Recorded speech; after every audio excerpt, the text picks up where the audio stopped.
Welcome back to Legends in the Making. I'm your host, Erin Sarles Bowers. And if you have ever felt like you had to shrink in a room where you were born to lead, this one's for you. Today's episode is for the high capacity leader who's showing up, producing results, and still feeling small inside. You're not exhausted because you're incapable. You're exhausted because you've been leading with your volume turned way down. I've been there. I've walked into rooms where I felt the pressure to be less, speak softer, or settle for being accepted instead of aligned.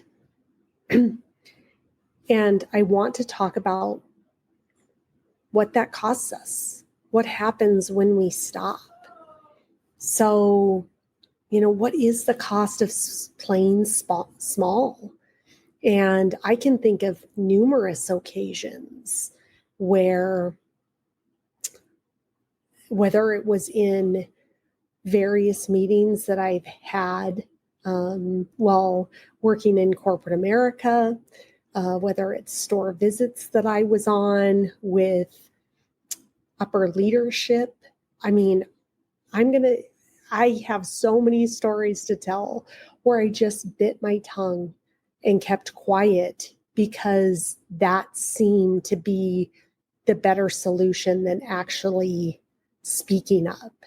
And ultimately, the only person that hurts or kills inside is you. And so I can remember this exact moment when I knew I was shrinking, when I knew I had the answer, I had the strategy, I had the vision, but I had to swallow it because honestly, you can tell when they don't want to hear it. I can think of this thing that comes to mind right now was a store visit I was having with a newer regional director to the brand.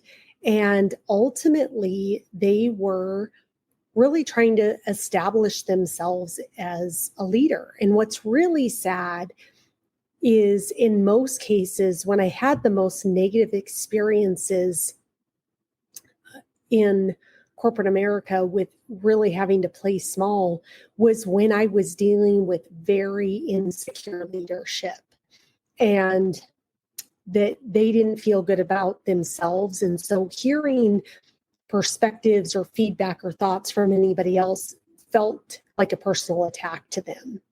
And if you're perceptive enough and really tune in, you can notice that. And I just remember that very distinctly. One of the gifts I had was being able to share hard truths in a very non-threatening, open way that got people to engage in the dialogue.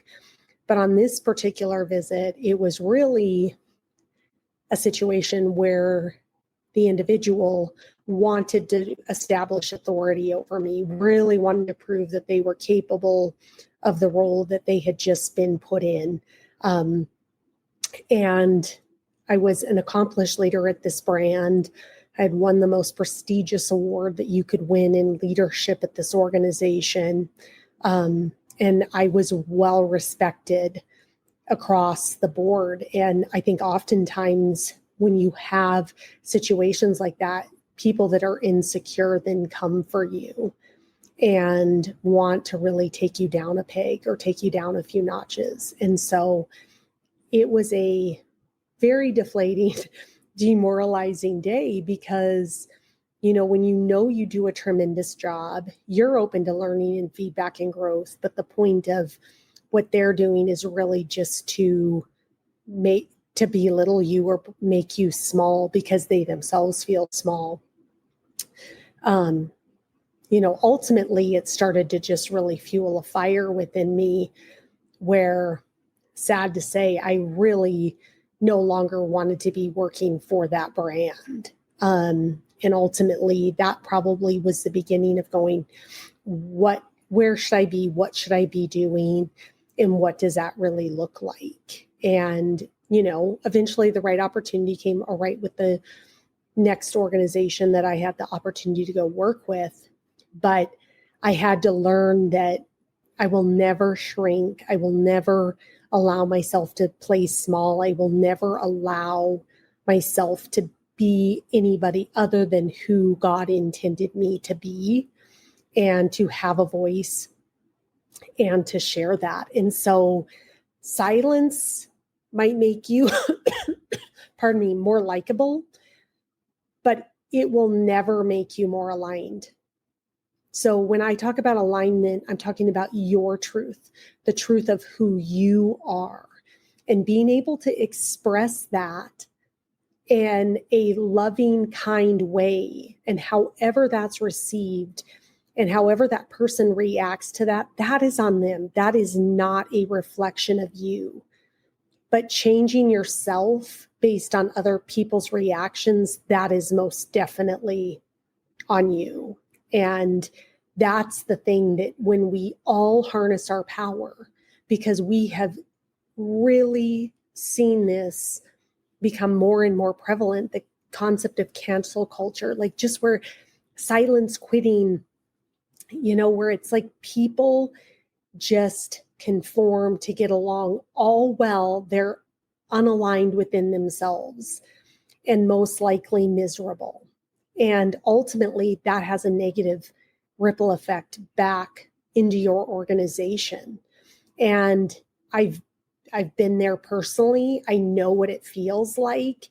And typically what it starts to catalyze is people moving on to another place where they feel valued. And ultimately the lesson is, how do you value yourself and stand up for what you believe, and doing that in the most loving, kind way to see that other person where they're at, but to not back down or play small in order to appease or keep other people happy. So playing small doesn't protect your calling. It doesn't protect your soul. It doesn't protect your purpose. It's not protecting you. It's delaying you from stepping into the greatest version of yourselves.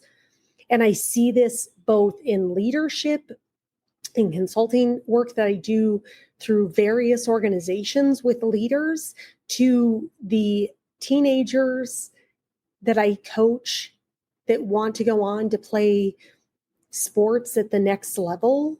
And so many times they stay silent rather than finding their voice, and how to find their voice in a kind, loving way, and understanding that how other people react is not your responsibility. That is not yours to manage. And so conformity doesn't work if you want to be that elite, exceptional level leader. If you want to be in the 1%, conformity can't even be a verb that processes into your mind. Most of our society are built on the rewards of sameness. And if you really look at it, most people are uncomfortable when people are exceptional. They want average people like average people. Exceptional people like exceptional people. If you're exceptional, you don't want to be surrounded with mediocre people. You want to be surrounded with the very best people that are going to challenge you to level up. So if you look at most organizations, most systems, most corporate America, most businesses, all they want is conformity. All they want is for there to be a system where you come in, you're essentially just very robotic. You don't question, you don't think, this is just how it is. And, it becomes very mundane, very controlled, and ultimately it's not unlocking anybody's full potential that God put them on this earth to be. We did not come here to play small. We came here to remember our light, to remember our truth, and to shine that light so damn bright that the whole universe can see. But we have created systems over time. We have conformed over time. And I would call you all to wake up and go, am I sleepwalking through my life? Have I just conformed? Have I just complied? Or am I truly an embodiment of what God sent me here to be? And I am living that. And I'm willing to stand in my truth. I'm willing to say the hard things when they're not popular in a kind, polite way. And ultimately move through life knowing that people will come and people will go as a result of that. And so what I've learned is when you're anointed to lead, you'll feel too much in rooms built for people who are never meant to carry what you're here to build. You can feel that. You can feel when you walk into the room and admit that I'm here to command this. And you can feel the averageness of everybody else. And your innate desire is to want to conform. And anytime I have gone along to get along, it has never brought me peace. In fact, it's only brought me more unrest, more unhappiness, because ultimately I'm not standing in my truth. And when I'm not standing in my truth, I'm essentially lying to myself. And lying to yourself is equally as bad as people that lie to you. And when we lie to ourselves, God knows. So ultimately, we have to start thinking about how do we stand in our truth and stop conforming, because when we start to shine our light, we give everybody else permission to be doing the same. So Romans 12:2, do not conform to the pattern of this world, but be transformed by the renewing of your mind. God did not send leaders to blend in. He sent them to build, to be the creators of this reality. And we are here to step into that. And oftentimes we confuse mastery with performance. And so many times we just get addicted to our metrics or the applause that we get or productivity as validation. Most leaders aren't tired because they're weak. They're tired because they've been performing instead of mastering. So rather than understanding, we are here to become masters of our reality. We are here to work diligently to perfect our craft, whatever that might be. And that we don't have to just be in constant action. We can actually step into greatness by focusing on the mastery of ourselves. I look at, there's such great analogies out there, but Michael Jordan and his ability to master the sport of basketball, like he mastered it. It became effortless and he became great, but because he became a master, he wasn't just doing frivolous stuff. He was doing the stuff that made him better when it came to practice. Are you doing stuff that truly brings you mastery? Are you doing what matters when no one's watching? Are you operating from peace, not pressure? Are you leading from soul and not survival? Performance is what you do to be seen. Mastery is who you are when no one's watching. So are you the same person, whether you're in the room with the CEO or your senior executives, or are you two different people? And what I would advocate is that you should be the same person. The person that's in their office, putting their head down, getting the work done, should be the same person showing up in that meeting. So just think about that. Are you working on mastering the craft of who you are?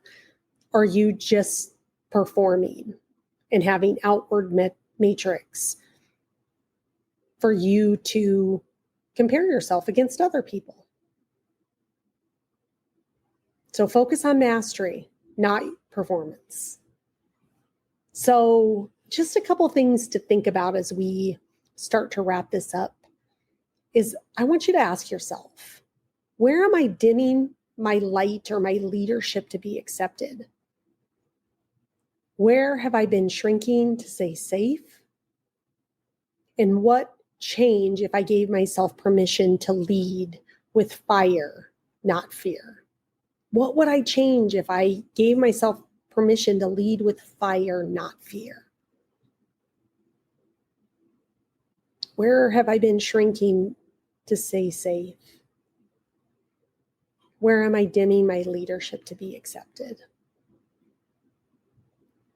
I'll put those questions in the caption and the comments, but take some time and really reflect on that. If this episode starts something in you, it's not by accident. It's time. You don't belong in rooms that require you to dilute who you are. You belong in spaces that call out your strength, not your silence. And that's why I built a 5-day executive realignment. It's not about motivation. It's about realignment, soul strategy, and legacy. And if you're ready to lead with clarity, again, DM me the word power or book your private consultation with me today. And until next time, I'll see you on the other side.